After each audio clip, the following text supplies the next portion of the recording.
A museum, a night, a silence. The silence was so deep, it was as if even history itself was holding its breath. But suddenly, the world's most precious paintings vanished into that silence. So how did the greatest art heist in history happen? How could masterpieces from the heart of a museum, ranging from Rembrandt to Vermeer, and from Manet to Degas, disappear all at once? And why have these works remained missing for more than 30 years? That night, the museum's walls of security collapsed against the shared heritage of humanity, leaving behind only empty frames and silent questions. The beginning of silence, March 18, 1990. The Isabella Stewart Gardner Museum in Boston woke up to the darkest morning in its history. On March 18, 1990, two men disguised as police officers entered the museum in the early hours. Security guards let them in because their fake IDs looked real. Minutes later, everything changed. The guards were tied up, the alarms were silenced, and one of the biggest art heists in history began. The thieves removed works by Rembrandt, Vermeer, Degas, Manet, and many more from the walls and took them away. A total of 13 works of art were stolen. At the time, their value was about $200 million. Today, the estimated value is over $500 million. But this was more than just a number. It was a piece torn from the heart of art history.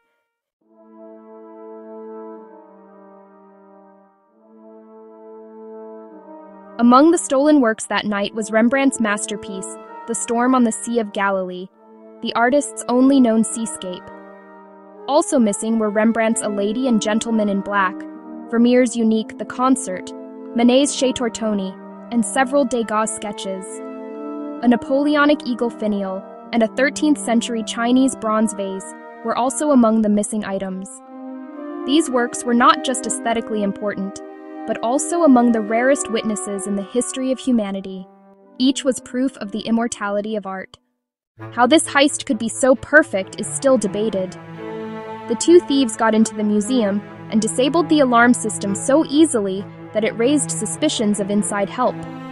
Some detectives believed one of the guards on duty that night could have been aware of the plan. But no concrete evidence was ever found. Was the security system really faulty? Or was it deliberately disabled by someone?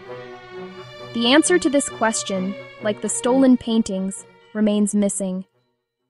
For years, the FBI investigated thousands of tips. Suspicions extended to organized crime groups, art smugglers, and even shady collectors in Europe.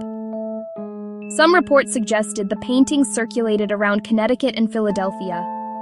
But no painting was ever officially recovered.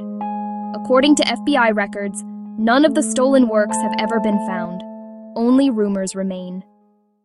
Some say the paintings are hanging on a wealthy, if dark, collector's private wall. Others believe they were destroyed to erase all traces. Whatever the truth, the result did not change. One of the greatest losses in art continues to remain in the dark.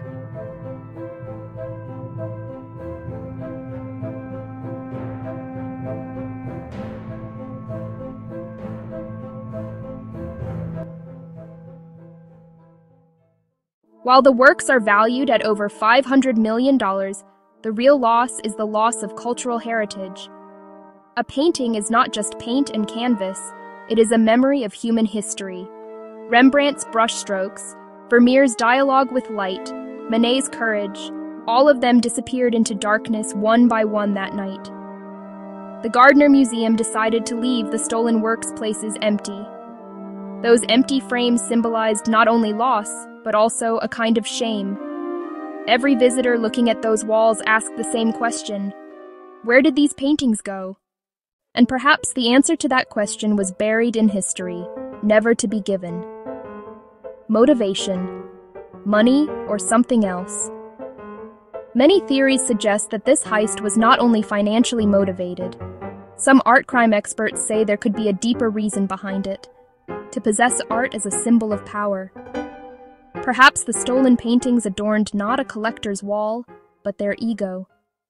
Some speculate the heist was made easier by an information leak from inside the museum, or even planned as a kind of revenge. However, No theory has ever fully explained that night. Time that never returned to the museum. In the 35 years since, the Gardner Museum still lives in the shadow of this mystery. Not even the FBI's occasional reopening of the case, media interviews, or the museum's $10 million reward have broken the silence. Every new lead leads to another dead end. Yet the museum has never removed those silent frames. Because Gardner's will was clear, nothing will be changed. Therefore, every missing painting still echoes its absence on the wall. If they were found?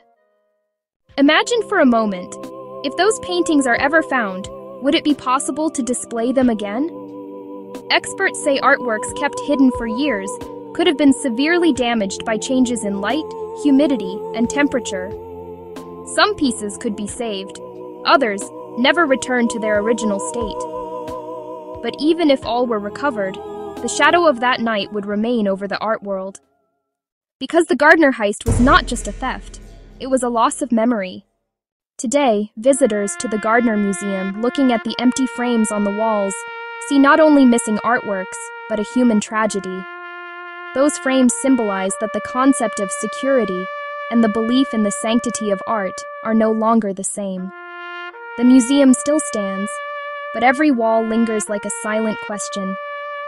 When a work of art is stolen, is it only the painting that is lost, or a part of humanity itself? Perhaps the empty walls of the Gardner remind us of this. The real loss is not the unseen, but the forgotten. If you want to see more content like this, don't forget to like the video, subscribe to the channel, and share your thoughts in the comments. What do you think was really behind the Gardner Museum heist? Share your opinion below.